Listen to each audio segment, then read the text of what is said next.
Hello, everyone. I'm here with Frank McIntosh. He runs our air traffic control department at the FAA, better known as ATO. I just want to give you all an update on where we've been and where we are today and where I think we're going. So over the last 3 days, as many of you have reported, we have had significant staffing shortages with our air traffic controllers.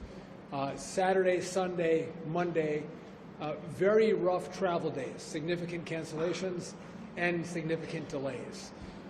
However, today has been a much better day. A lot more air traffic controllers are coming in. So just for comparison, on Saturday we had 81 staffing triggers. Today we have 4.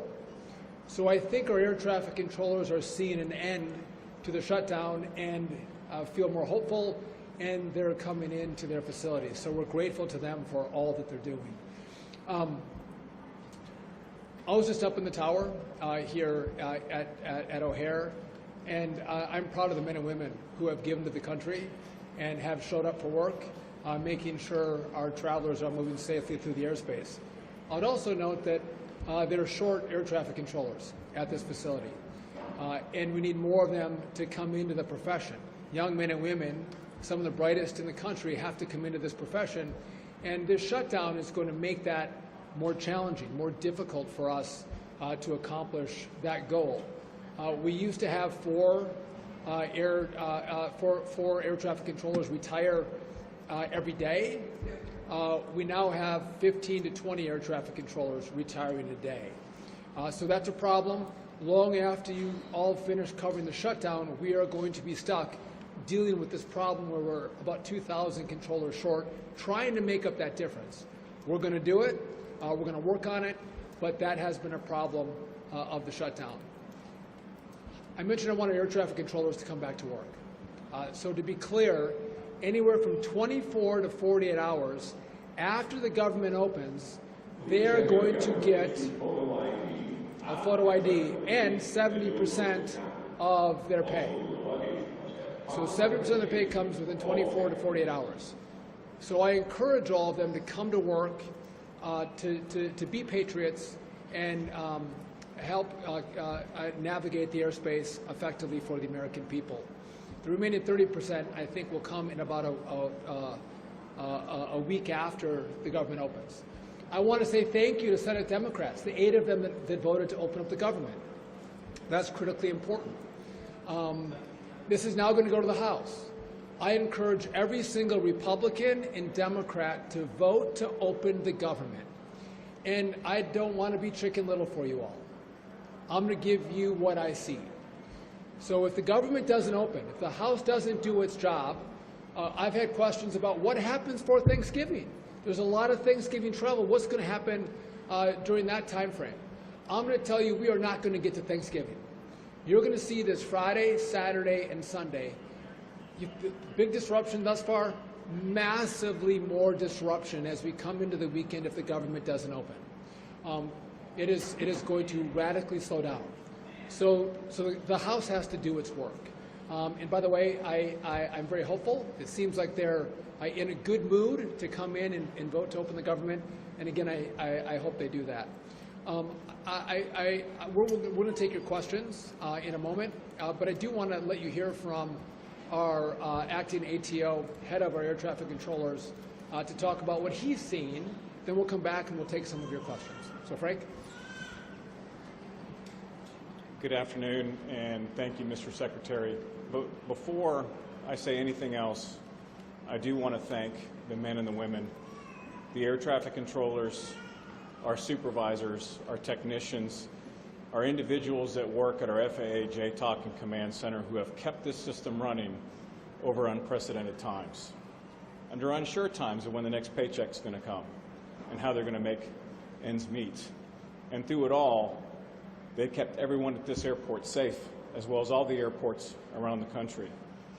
Mr. Secretary, I also want to thank you for visiting these facilities, spending time with our controllers and our technicians and our managers to understand the problem and to hear from them firsthand.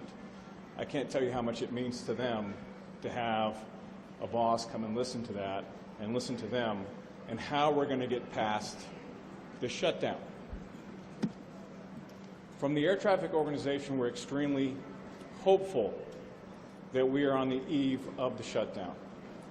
And the reason why I'm saying that is this past weekend, Friday, Saturday, and Sunday, witnessed 3 of the highest staffing trigger numbers out of the 4 that we've had on record during this shutdown. Out of these whole entire days, we've seen 3 staffing triggers, Friday, Saturday, and Sunday, that severely impacted the operation. Normally, what we will do is we'll put in ground delay programs that you'll see your flights being delayed. That's a normal protocol. This past weekend saw us put in airspace flow programs where we had to slow the entire country down, which forced massive cancellations and delays. This is not sustainable for our air traffic controllers, for our technicians, and for the American public. For our controllers who are working and worried about what's going to happen to them, rest assured, when the shutdown's over, they will be made whole, and they'll be made whole within a week. What's really important for us is getting back to business. And what I mean by that is Thanksgiving is coming up. This is the time where everybody comes and connects with their loved ones. This is the time where air traffic controllers and technicians say, it's go time. It's go time for us. We want the shutdown to be over. We want our controllers back on the boards doing what they do best, which is separating traffic and keeping everyone safe. We look forward to getting back to business once this shutdown is over and ensuring that we once again hold true to what we promised to everyone in this room and across the country. We got you, we'll keep you safe, and rest assured we'll get through this together. Mr. Secretary. Thank you. I want to thank Frank as well. He's done a masterful job at the FAA navigating this crisis for us. A couple points, and I'll take your questions. As we come into Thanksgiving, this is the Super Bowl of air traffic controlling, right? It's massive movement of Americans, and again, this shutdown is going to get us to a place where we can get controllers back in our facilities controlling the airspace. I want to bring up one issue that I'll take your questions. You saw on Friday, on Saturday, we reduced our flights by 4%. So 4% of commercial aviation had to be canceled. Now, some have claimed that this was based on politics. This was based on pressure.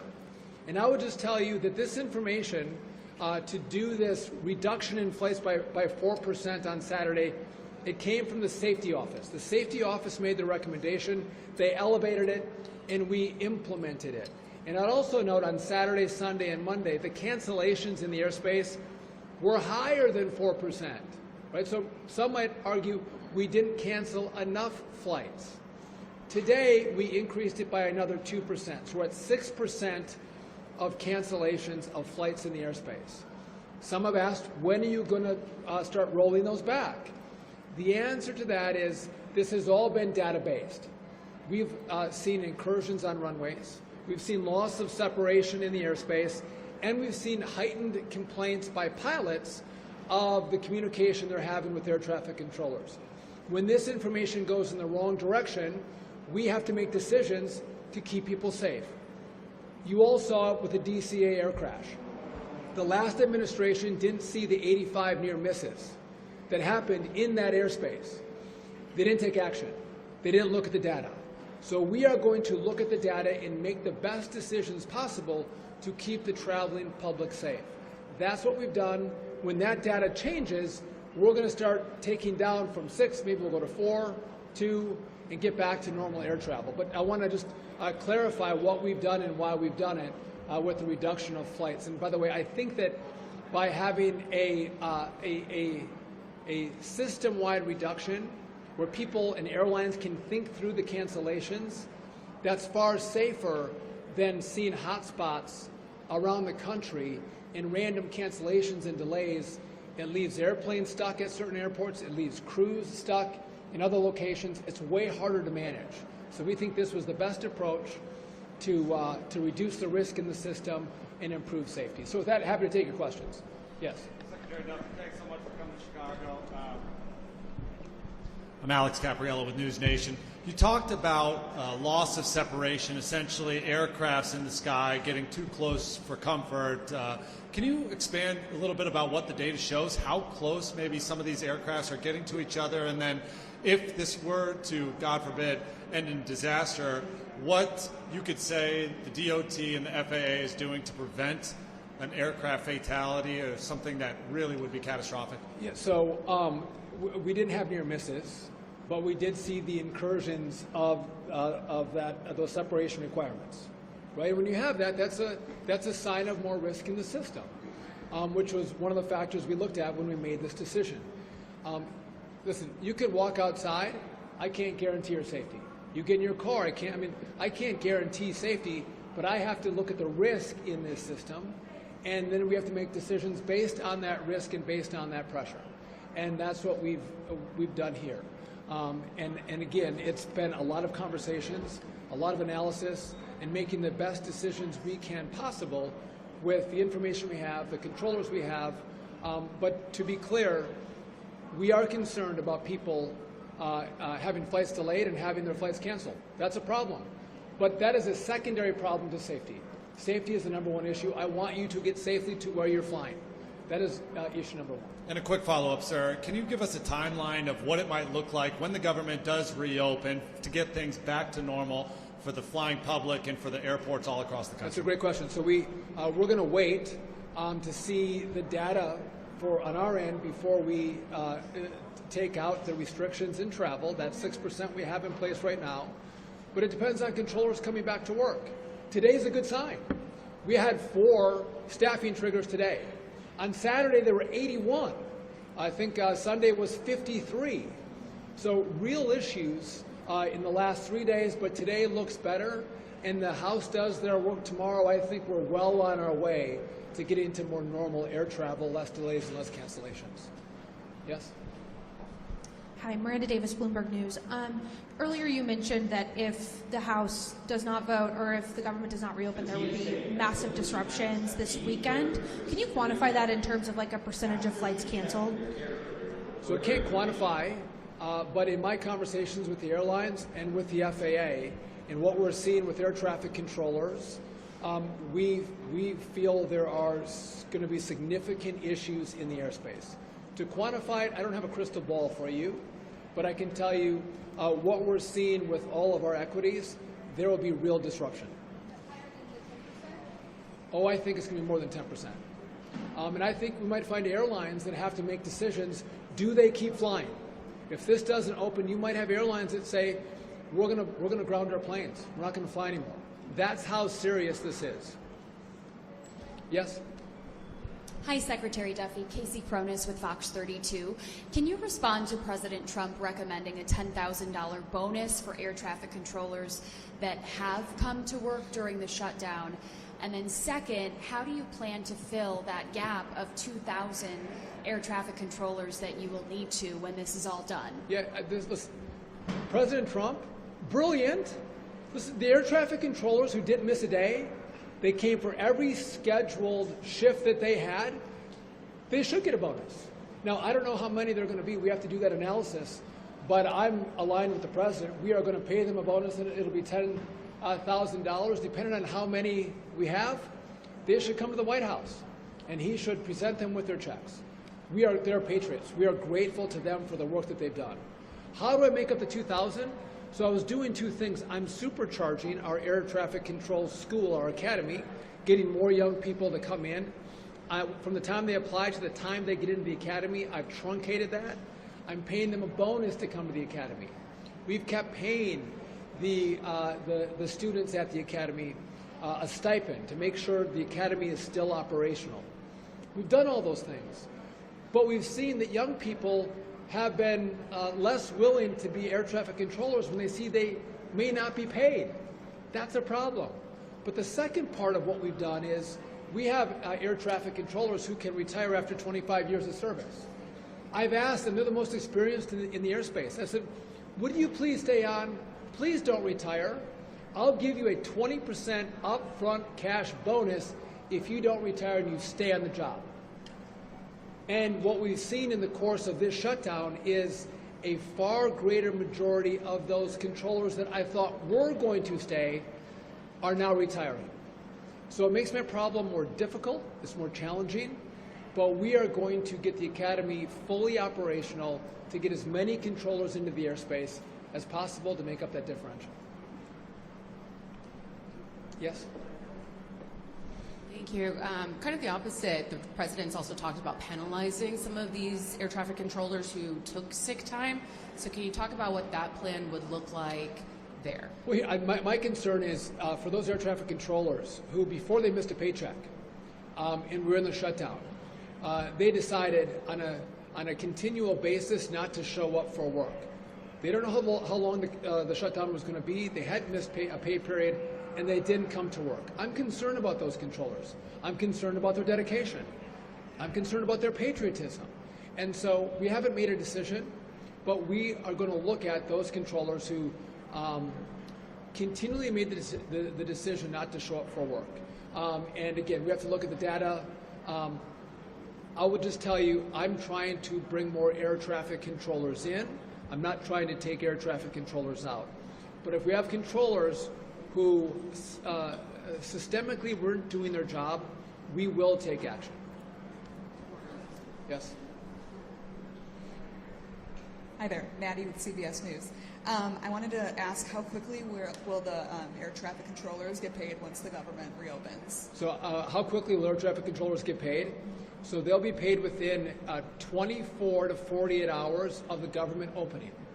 They'll get 70% of their back pay in that time frame, and then after, the remainder will be made up. I think it's about a week they'll get the remainder of the pay. So very quickly they're going to get money in their bank accounts. By the way, kudos to the Congress for doing this. It's important we get them paid very quickly. By the way, we talk about air traffic controllers. We have technicians in our towers that keep our very, very old equipment operational. They've been coming to work to make sure our equipment works.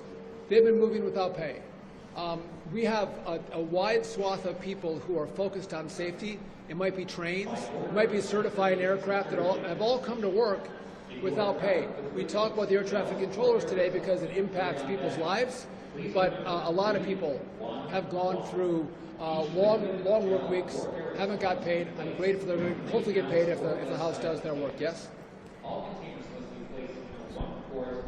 Hello, Secretary Duffy. Brona with WGN here in Chicago. You talked a lot about the cancellations and the delays, and I believe there are restrictions in place for the private jets as well. Did you fly here today on a private plane? If you could re-ask your question, I couldn't hear you over the loudspeaker. You talked a lot about delays and the cancellations of the commercial flights, and I believe there are restrictions in place for private planes as well. Did you fly here today on a private plane? Did I fly here on a private? I wish. By the way, had I flown on a private plane, I would not have landed here at O'Hare because we have restrictions at LAX, Seattle, Denver, O'Hare, Boston, Newark, JFK, Atlanta, Dallas. You can't fly a private aircraft into those airports, the top 12. With some small exceptions to that rule, you can't fly a private aircraft. So no one's flying in here, but for those small exceptions. We've reduced private jet travel or general aviation by 10%, as well as if there are delays in the system, cancellations in the system, we've also put in restrictions that say commercial aircraft take a priority. The private jet travel would have to go to a different airport. So we are prioritizing the commercial traveler, the people who are coming through this airport. Now, I flew in on American Airlines from Wausau, Wisconsin today. I flew on Delta last night from D.C. So no, I'm a commercial flyer. Thank you. Just as a quick follow-up to that, I believe there are, I think I saw a figure of 1,700 plus private jets taking off yesterday alone around the country.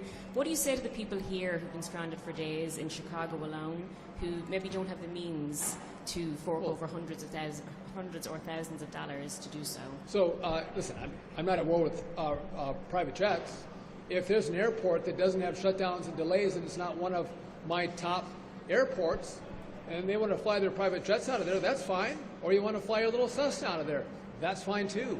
I'm concerned about the airports that have the major disruption. right? So I'm not at war with anybody in aviation.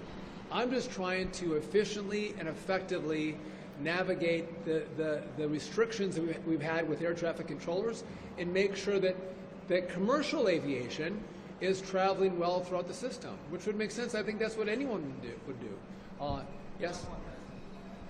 Hey, Patrick with NBC5 Chicago. So just to clarify, you said if the government doesn't reopen, we could see more than 10% delays, and some airlines might even ground planes. Have you talked to airlines about that, or what are you basing that off of? I'm going to tell you that in the information that I have, you have significant disruption where you may find airlines that stop flying. Full stop. And what we see with our air traffic controllers, good day today, if the House doesn't pass this bill, I think you're going to look at Saturday, Sunday, and Monday as tiddlywinks. It was beautiful. It's going to get much worse than that. And we had talked about, and I had even mentioned, I think it would come at Thanksgiving. I don't think that's the case right now. I think it comes well before Thanksgiving. I think we would see that significant disruption coming this next weekend, maybe as early as Friday. And I think you're going to have airlines that make serious calculations about whether they continue to fly. Full stop. I'll do one more question, then I got to run. Trump has promised new technology for air traffic controllers. What are the next steps to getting them that technology? New technology for air traffic controllers. So I need $31.5 billion to do this build. The big, beautiful bill gave me $12.5 billion. So we're in the process of picking an integrator. No offense, Frank. The FAA does a great job at safety. They don't know how to build.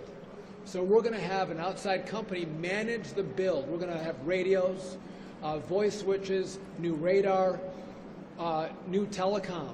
We have to switch from analog to digital. By the way, that's somewhat complicated to do that, especially while we keep the airspace operational. That's what we have the money for right now. I'm hopeful that the Congress is going to give me the rest of the money. This is bipartisan, by the way. Republicans and Democrats agree we need the money. When I get the rest of those dollars, we are going to work on what's called a common automation platform, basically the software that's going to run our airspace. It has to be brand new. It has to be developed, debugged, and then deployed. So that's going to take us longer than I think the 3-year period that we're on right now. And then the air traffic controllers, they need brand new equipment. You've seen the paper strips they use for flights. We're trying to move this to digital flight strips. Again, it's great 1985, 1993 equipment. It's a blast from the past, but we should live today and technology from today. And I would just tell you, what we're doing isn't easy. And because it isn't easy, no one else has done it. Everyone else has passed it off. And Frank and I and Brian Bedford, but most importantly, President Trump has said, actually deliver for the American people, fix this system. And so that's exactly what we're going to do. And by the way, I talked about what this shutdown does for air traffic controllers. That's real. But it hasn't done that for this mission to modernize the airspace.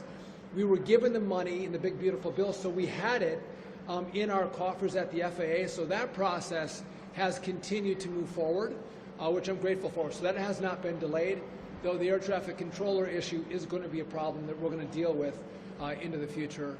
By the way, Chicago's been, at least today, running well. Love the air traffic controllers.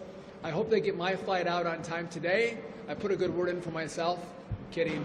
But again, I fly to here quite a bit as well. I want to thank you for coming out and covering the story. Our mission, again, keep people safe. Keep people safe and do whatever we have to, no matter what the political noise is, to make sure that objective is accomplished. With that, thank you very much.